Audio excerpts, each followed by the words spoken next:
আসসালামু আলাইকুম সবাইকে। আজকে অনেক দিন পরে আপনাদের সাথে আমার আবার একটা খাওয়া-দাওয়ার ভিডিও শেয়ার করছি। আমি আসলে কয়েকদিন ধরে কোনো ভিডিও দিতে পারছিলাম না ফেসবুকে, কারণ শারীরিকভাবে একটু অসুস্থ ছিলাম। তো সেইজন্য আমার কোনো ভিডিও আপলোড করা হয়নি। এখনও যদিও আমি পুরোপুরিভাবে সুস্থ না, তারপরেও ভাবলাম ফেসবুকে আমি আসলে অনেকদিন ধরে অ্যাক্টিভ না। পেজে ঢুকে দেখি অবস্থা একদমই বেহাল।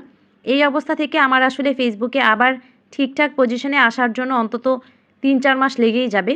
তো ভাবছি ৩-৪ মাস যদি আবার ঠিকঠাক মতো কাজ করতে পারি তাহলে হয়তো আবার পেজটা ঠিক হবে। তো সেজন্য ভাবলাম যে আমার একটা খাওয়া-দাওয়ার ভিডিও আপনাদের সাথে শেয়ার করি। আর আজকে খাওয়া-দাওয়ার মধ্যে সেরকম কিছুই স্পেশাল ছিল না। শুধু স্পেশাল একটা জিনিসই আছে, সেটা হচ্ছে আজকের এই মাছটা আমি রান্না করেছি। এটা হচ্ছে পোয়া মাছ ছিল।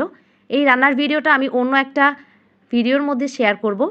আর লতি হচ্ছে আম্মু রান্না করেছে। আর কচুরলতি হচ্ছে আমার অনেক পছন্দের। আসলে এই চিকন চিকন লতিগুলা এত বেশি মজা খেতে, কার কার পছন্দ অবশ্যই কমেন্ট করে জানাবেন। আল্লাহ হাফেজ।